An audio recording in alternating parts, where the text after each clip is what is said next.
গত 15 বছর যে রেজিম ছিল, যার প্রকৃত পরিচয় ফ্যাসিস্ট, তারাও কিন্তু নিজেদের গণতান্ত্রিক বলেছেন। কাজে মানুষের মুখে একটা মনে একটা, এটার নাম হচ্ছে হিপোক্রেসি, বিশ্বাসঘাতকতার অন্যরূপ।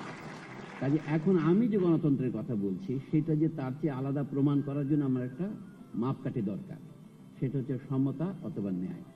আমি কি বলছি পরিষ্কার করে বলি। এই যে ফ্যাসিবাদী শাসন শুরু হয়েছিল, আপনারা মনে করতে পারেন 2007 সন, 8 সন বা 9 সনে শুরু হয়েছে, অথবা আরো পরে কেবল 14, 18, 24-এর নির্বাচন, সেটা মনে করতে পারেন। কিন্তু তা তো 1972 সন থেকে শুরু হয়েছে। এই সত্যি আমাদের যেতে হবে। আজ কেন যেতে হবে বলি। আমি সামান্য মানুষ, মাত্র শিক্ষকতা করে জীবন যাপন করি, আপনাদের মতো আমি সংবাদ রাখি না। আমি একটু পুরনো দিনের কথা বলি। 2007 সনে একটা বই আমি সম্পাদনা করেছিলাম, নাম ছিল বেহাত বিপ্লব 1971। সেই বেহাত বিপ্লবের মধ্যে আমরা যে কথাটা বলেছিলাম, ফরাসি বিপ্লবীদের স্লোগান ছিল 1789 সনে। কি ছিল তাদের স্লোগান? স্বাধীনতা, সাম্য, মৈত্রী, যেটাকে ফ্রেটার্নিটি বলে। আমাদের মুক্তি সংগ্রামে যে স্লোগান আমরা বেছে নিয়েছিলাম, হিসাব করে বা হঠাৎ করে, সেটার মধ্যে 3টা শব্দ ছিল: সাম্য, মর্যাদা এবং ন্যায় বিচার বা সমতা। তাহলে বাংলাদেশের মুক্তিযুদ্ধের সাথে বিশ্বাসঘাতকতা বা বেইমানি 72 সনে শুরু হয়েছে। কারণ বাংলাদেশে তখন যে সংবিধান গৃহীত হয়েছিল, তাতে এই 3টা কথা ব্যানার করে লেখা উচিত ছিল যে আমাদের লক্ষ্য হবে সমাজে বৈষম্যের অবসান, অর্থাৎ সাম্য প্রতিষ্ঠা। এটাই আমি সমতা বলছি। আমাদের হচ্ছে মানুষের মর্যাদা প্রতিষ্ঠা করা। মানুষের মর্যাদা প্রতিষ্ঠা করতে হলে তো গুম, খুন, ক্রস ফায়ার, গান ফাইট করা যায় না। মানুষকে লাঠি দেওয়া যায় না। মানুষকে সেফ হাউসে নিয়ে গিয়ে নির্যাতন করা যায় না।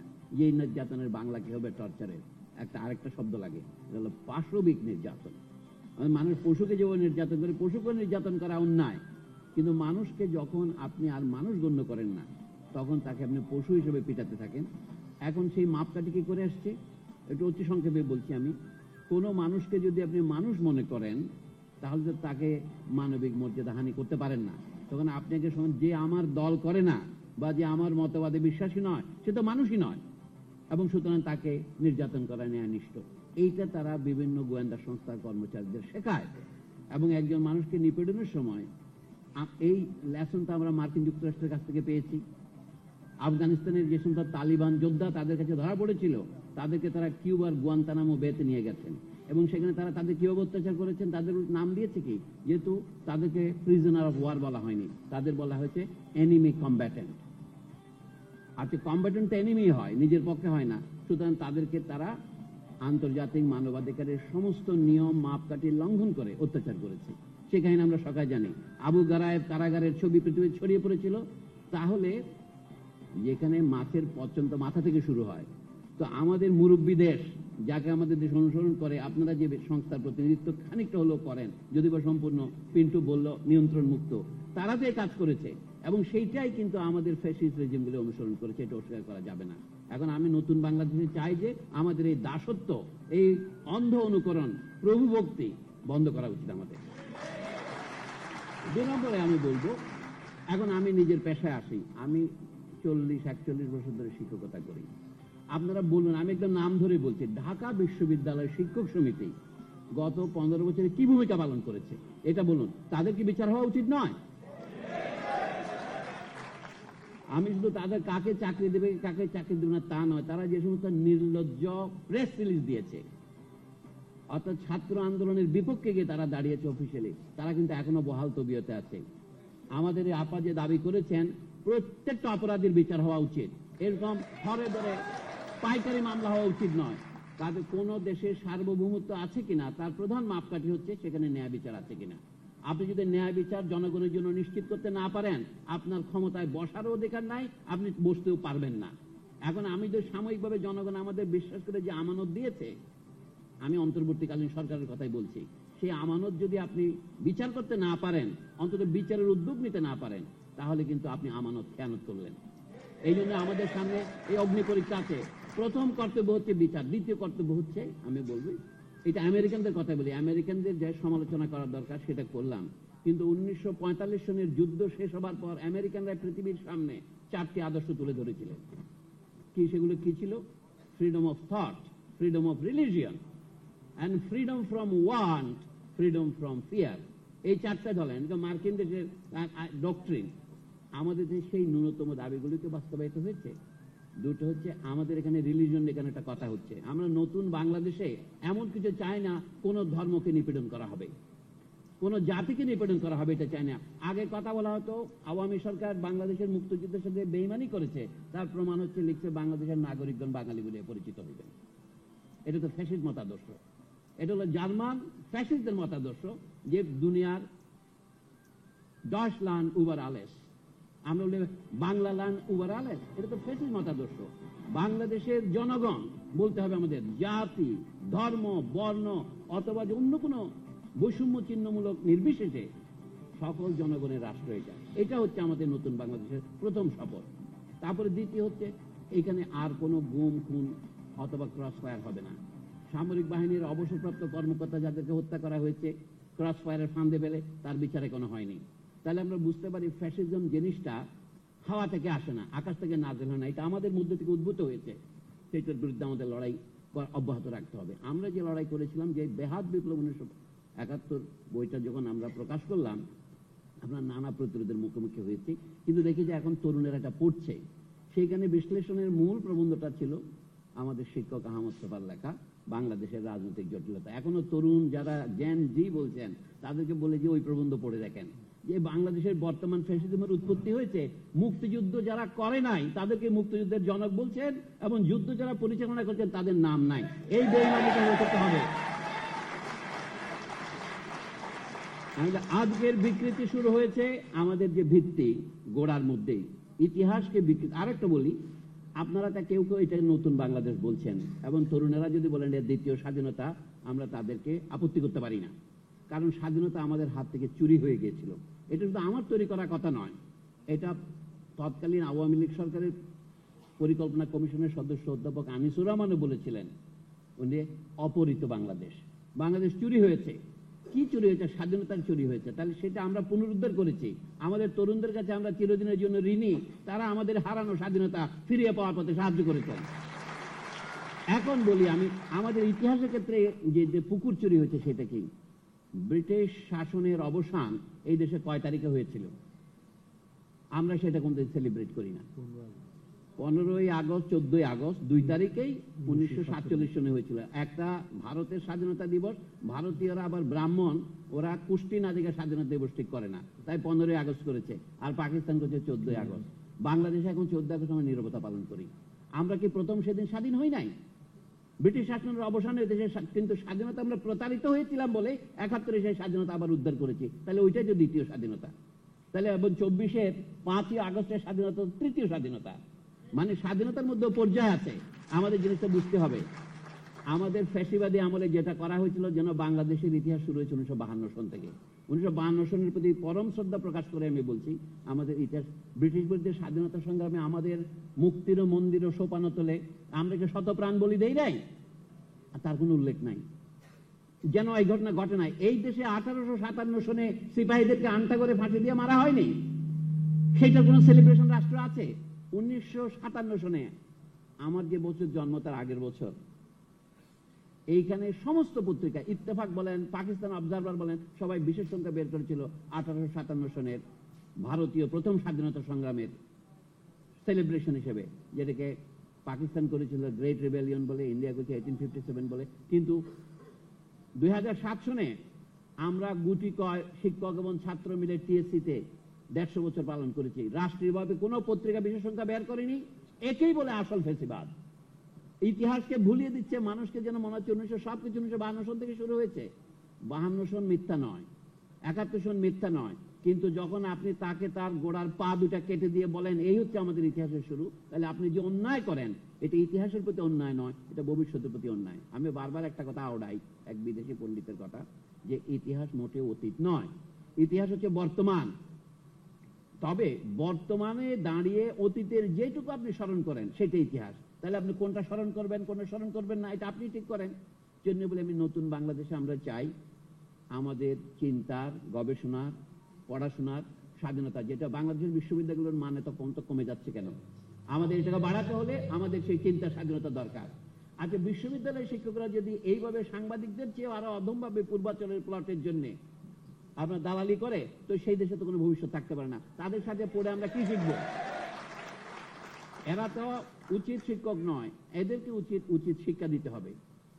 এই উচিত শিক্ষার অপর নাম হচ্ছে বিচার। আমি আর বেশি বলছি না। তারপরে ধর্মের প্রসঙ্গটা খুব স্পর্শকাতর। অনেকে মনে করেন আমাদের দেশটা ভবিষ্যতে চলবে কিভাবে। আমাদের দেশে যদি শতকরা 100 জন লোকে একটি ধর্মের হয়, তবু রাষ্ট্রকে চলতে হবে ন্যায় বিচারের ভিত্তিতে। এই ন্যায় বিচারের নাম কেউ কেউ ধর্মনিরপেক্ষতা বলেন। আমি যদি বলি কি ন্যায় বিচার মানেই হচ্ছে গণতন্ত্র, এবং গণতন্ত্র মানেই হচ্ছে সকল জনগণের শুধুমাত্র ভোট দেওয়ার অধিকার নয়, সেটা তো খুবই দরকার। আমাদের আইনের শাসন চাই। ডক্টর মাহাদি হাসান অনুশাসন বললেন, আমি অনুটা বাদ দিতে চাই। আমাদের আইনের শাসন চাই, আমাদের সম্পূর্ণ স্বাধীনতা চাই, শুধু ভোট দেওয়ার ক্ষেত্রে নয়, চিন্তার ক্ষেত্রে, ধর্ম পালনের ক্ষেত্রে, এবং আমাদের ধ্যান ধারণা প্রচারের ক্ষেত্রে যেন কাউকে বাধা দেওয়া না হয়, শুধু সংবাদের ক্ষেত্রে নয়। তো সেই জন্য বলি, আসল কথা আসি, আমাদের এখন স্বাধীনতার প্রকৃত অভাব কোথায়? এই দেশের এখনো সরকারি হিসাবে শতকরা 26 জন লোক নাম দস্তখত করতে পারেন না। আমাদের শিক্ষার অধিকার যদি গণতান্ত্রিক অধিকারের অংশ হয়, বর্তমান সংবিধানের সবচেয়ে বড় ত্রুটিটা কি?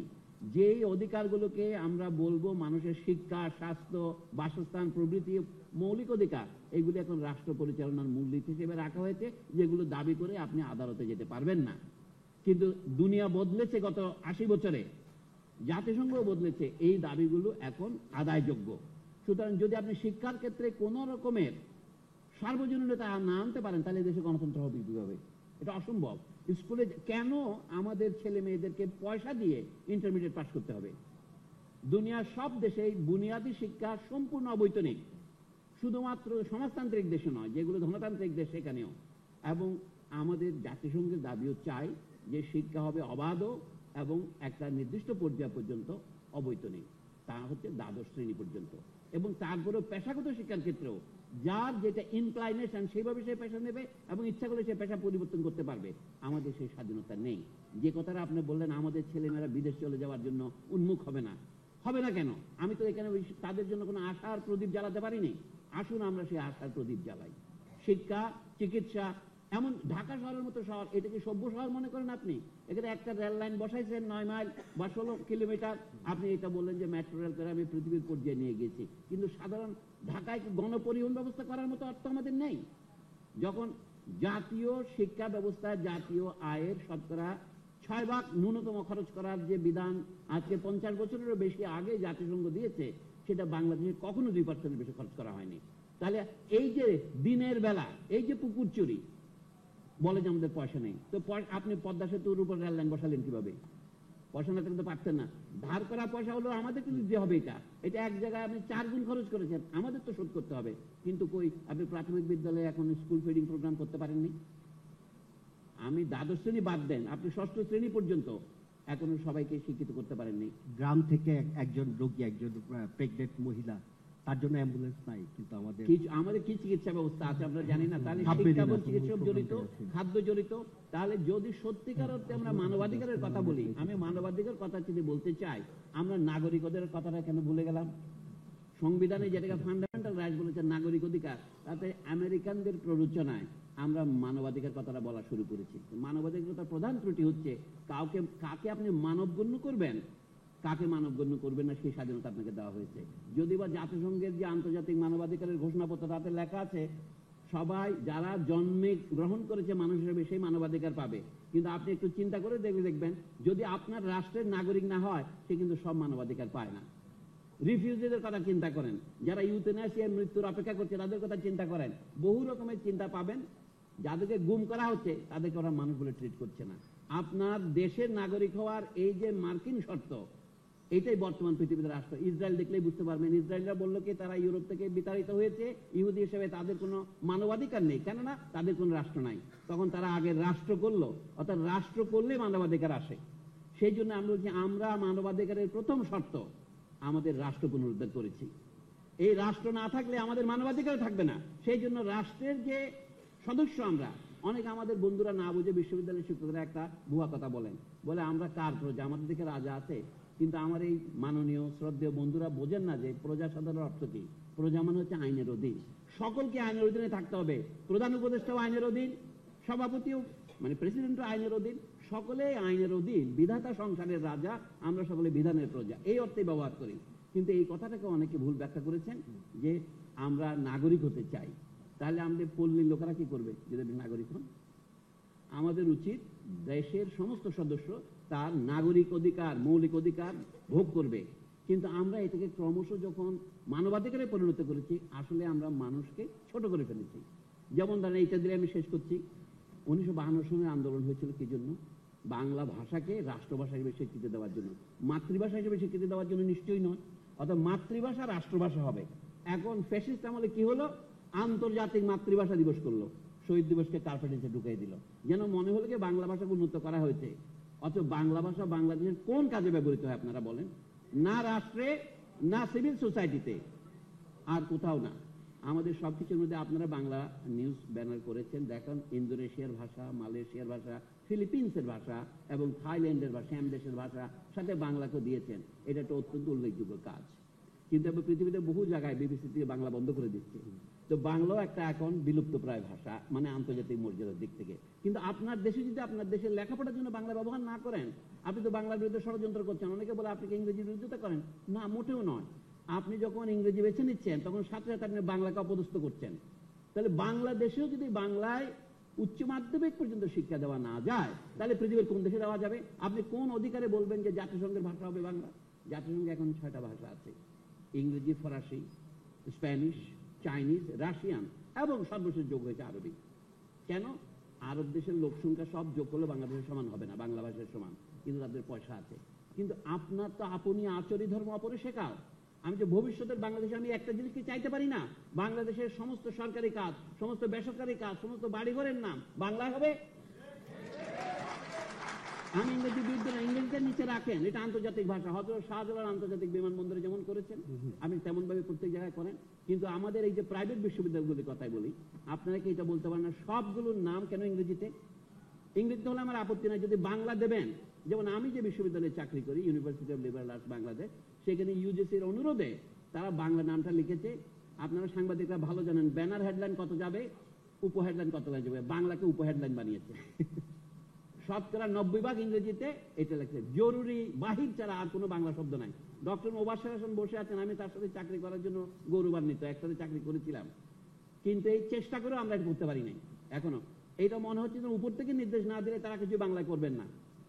রাষ্ট্রভাষা যেহেতু বাংলা এখন পর্যন্ত, আপনি অন্য ভাষা যদি রাষ্ট্রভাষায় জোগাড় করেন, আমি তাদের বলেছি বেটা সৎ সাহস থাকে তো ইংরেজিকে রাষ্ট্রভাষা ঘোষণা করো। পাকিস্তান কি করেছিল? এটা হলো ডিলেইং ট্যাকটিক্স। 1956 সনে বলেছিল পাকিস্তানের রাষ্ট্রভাষা হবে উর্দু এবং বাংলা। তবে কথা থাকে যে ইংরেজি 1976 সন পর্যন্ত চলবে।